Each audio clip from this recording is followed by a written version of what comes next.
Hello বন্ধুরা, আশা করি সবাই অনেক ভালো আছেন। আমি আজকে এই ভিডিওতে দেখাবো কিভাবে আপনি এলিমেন্টর ফ্রি ব্যবহার করে আপনার WooCommerce-এর অ্যাকাউন্ট পেজটা ডিজাইন করতে পারেন। আমার এখানে যদিও এলিমেন্টর প্রো ভার্সনটা ইনস্টল করা আছে, তবে আমি এখানে যে জিনিসগুলো ব্যবহার করব এগুলো সবগুলাই আপনি আপনার এলিমেন্টর ফ্রিতে পেয়ে যাবেন। সো দেরি না করে চলুন শুরু করা যাক। আমার এখানে অলরেডি WooCommerce ইনস্টল করা আছে। আপনারা যারা WooCommerce ইনস্টল করতে পারেন না, আপনারা প্লাগইনস থেকে অ্যাড নিউ গিয়ে এখান থেকে WooCommerce সার্চ করে ইনস্টল নাও ক্লিক করলে WooCommerce-টি ইনস্টল হয়ে যাবে। যাই হোক, আমরা আমাদের পেজে চলে যাচ্ছি। এখানে আমরা যখন WooCommerce ইনস্টল করি, এর পরবর্তীতে আমাদের এখানে WooCommerce কিছু পেজ অটোমেটিক জেনারেট করে, যেগুলোর মধ্যে মাই অ্যাকাউন্ট একটা। আমরা এখান থেকে নরমালি এডিট অপশনে যাব। আমাদের এখানে এডিট অপশনে আসছে, আমরা এখানে দেখতে পাচ্ছি আমাদের মাই অ্যাকাউন্টের জন্য একটা শর্ট কোড ব্যবহার করা হয়েছে। এই শর্ট কোডটা ব্যবহার করে আপনার যদি কখনো WooCommerce-এর এই পেজগুলো তৈরি না হয়, সেক্ষেত্রে আপনি নিজেই এই শর্টগুলো ব্যবহার করে আপনার WooCommerce-এর পেজগুলো জেনারেট করতে পারবেন। আমরা এখন এখান থেকে শর্ট কোডটা কপি করে নিলাম, মানে কাট করে নিলাম, নিয়ে আমাদের এটা প্রয়োজনীয় আমি প্রথমে করে দিচ্ছি। এখানে একটা শর্ট কোড ইউজ করা হয়েছিল, আমরা শর্ট কোডটা ইউজ করে দিলাম। কপি করে নেওয়ার পরে এখান থেকে আমরা আপডেটে ক্লিক করলাম। দেন আমরা এখন যেহেতু এলিমেন্টর ব্যবহার করে আমাদের পেজটাকে ডিজাইন করব, সো এখানে এডিট উইথ এলিমেন্টর এখানে ক্লিক করলাম। আমাদের এলিমেন্টর পেজ বিল্ডারটা লোড নিতে একটু টাইম নিচ্ছে। ওকে, আমাদের পেজটা কিন্তু এখানে সম্পূর্ণ লোড কমপ্লিট হয়েছে। এন্ড আমরা অবশ্যই জানি কিভাবে আমরা এই টাইটেলটাকে হাইড করতে পারি।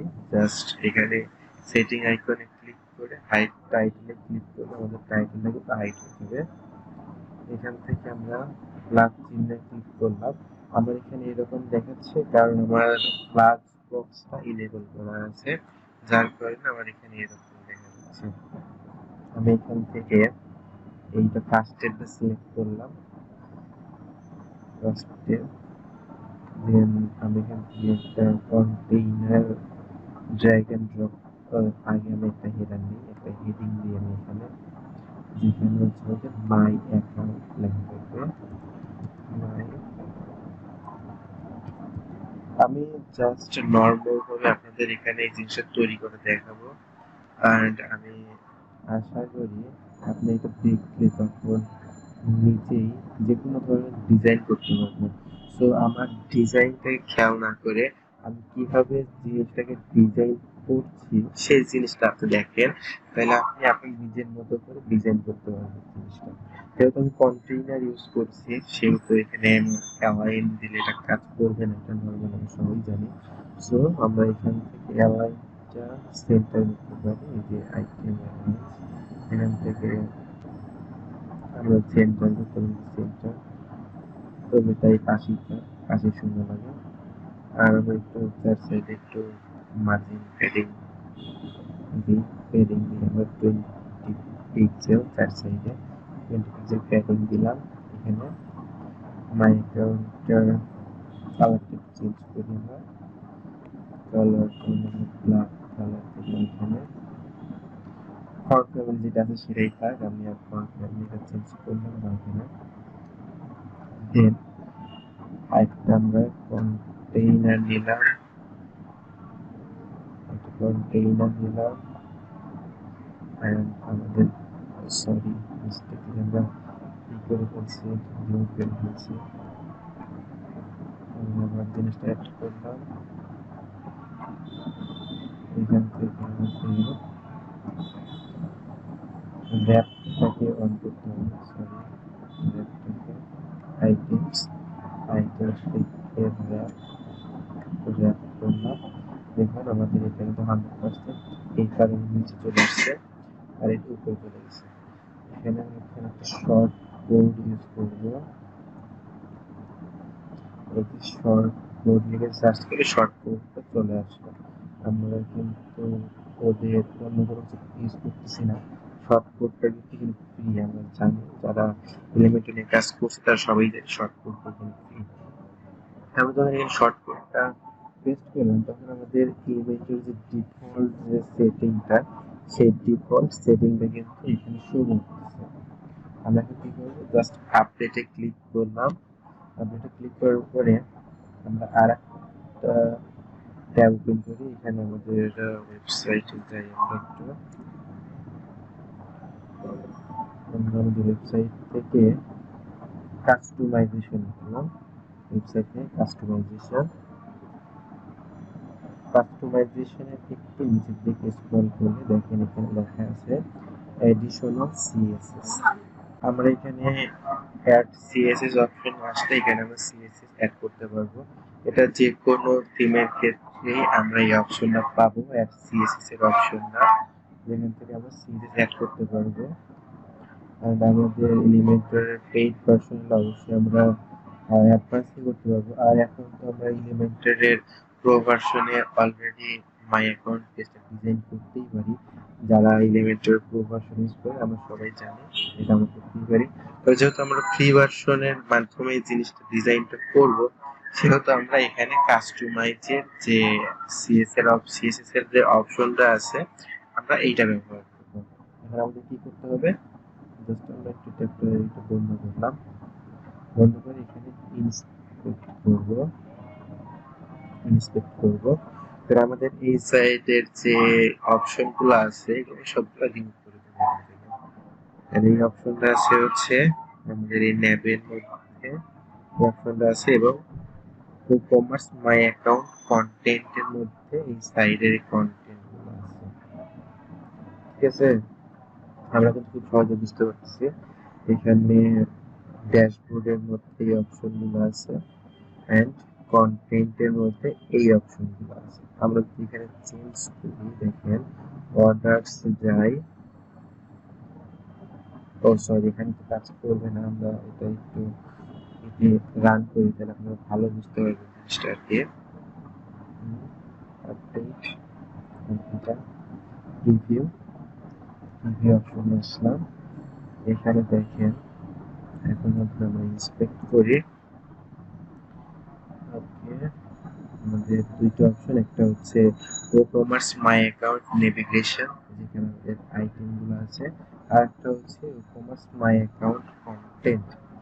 এখন আমি যদি এখানে কোনো কিছুতেও ক্লিক করি, যেমন অর্ডারস, আমাদের যে এটা ওপেন হইলো, মানে এই সাইডে যে রেজাল্টটা আসলো, এটা কিন্তু সম্পূর্ণই মাই অ্যাকাউন্ট কন্টেন্টের মধ্যে আছে, নেভিগেশনের মধ্যে কিন্তু আসে না।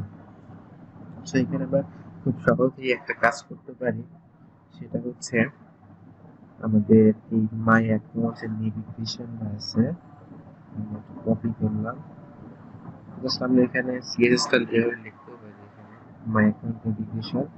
এই নেভিগেশনটা আমরা এখানে কি করব, ডিসপ্লে নাম করে দেব, ডিসপ্লে নাম। মাই অ্যাকাউন্ট নেভিগেশনটা কিন্তু আমরা ডিসপ্লে নাম করে দিয়েছি। এখান থেকে আমরা জাস্ট কপি করলাম, কপি করে এখানে এটা পেস্ট করলাম। এটা ডিসপ্লে নাম, এটা কোনো ডিসপ্লে নাই। দেন আমাদের সেকেন্ড কাজটা হচ্ছে মাই অ্যাকাউন্ট কন্টেন্টটা আছে, এটাকে সিলেক্ট করব। দেন এইটা হোয়াইটটা 100% ফুল, দেখেন 100% ফুল কাজ করছে না।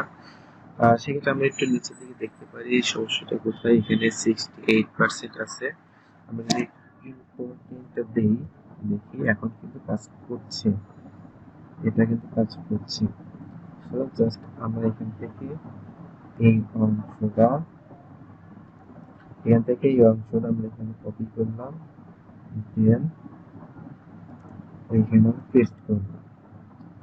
আমরা এই ইম্পোর্টটা এখানে লিখে দিতে পারি, যেন কোনো সমস্যা না হয় আর কি। আমাদের কিন্তু এখন এরকম দেখা যাচ্ছে আমাদের পেজটা। আমরা যদি এখানে এখন রিলোড করি, দেখেন চেঞ্জটা আপনি এখন বুঝতে পারবেন আমাদের কোথায় চেঞ্জটা হয়েছে। সরি, হয়তো আমাদের ক্যাশটা দূরে যাচ্ছে। ওকে, আমরা একটু, ও আচ্ছা আচ্ছা, এখানে তো পাবলিশ করাই হয়নি, সরি। এখানে পাবলিশ না করে আমরা রিফ্রেশ করতেছিলাম আর কি। আচ্ছা, আমরা এখানে রিফ্রেশ করি।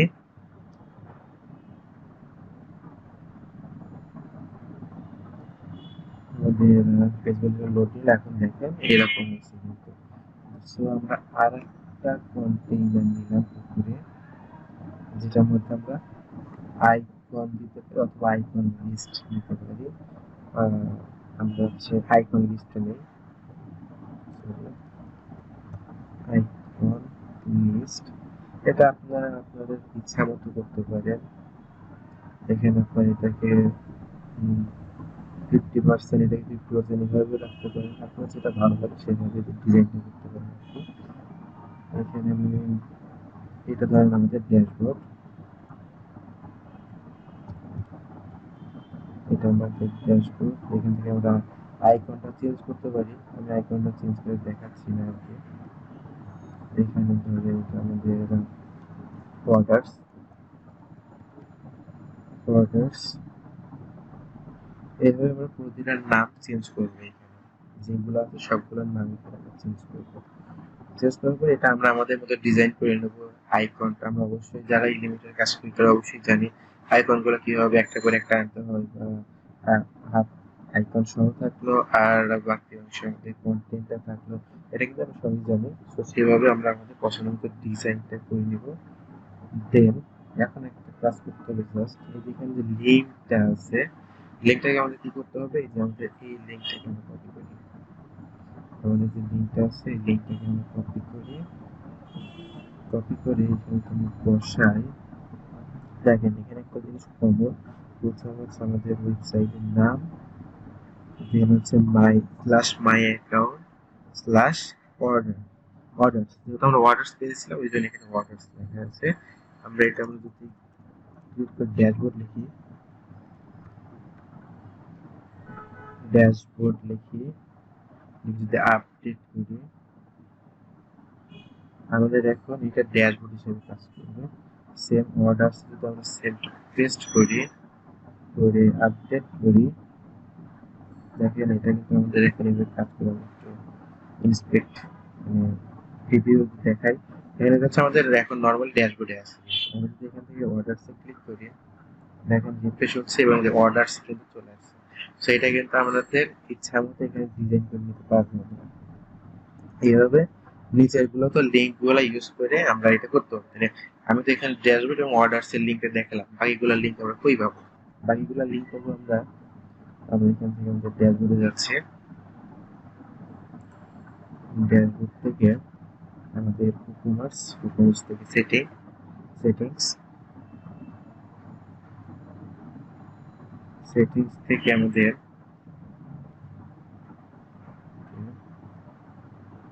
এটা হচ্ছে ইন্টারনেট অ্যাকাউন্টেন্সি প্ল্যাটফর্মস, প্ল্যাটফর্মস। এখানে একটু নিচে দিয়ে এই যেটা অ্যাডভান্স আসে এই অপশনটা, যেখানে অর্ডার্স, অর্ডার্সটা আমাদের অর্ডার্সে কাজ করছে। দেন ড্যাশবোর্ডটা সবসময় ড্যাশবোর্ড থেকে ভিউ অর্ডারের সেইটা, ডাউনলোড হচ্ছে ডাউনলোডস। যেমন আমি যদি ডাউনলোডসটা অ্যাড করতে চাই, দেখেন আমি ডাউনলোডসটা অ্যাড করে দেখাই। আমাদের এখানে ডাউনলোডস, ধরেন এটা আমাদের ডাউনলোডসের অপশন। তখন আমরা আমাদের মধ্যে ডাউনলোডস লিখে নেব।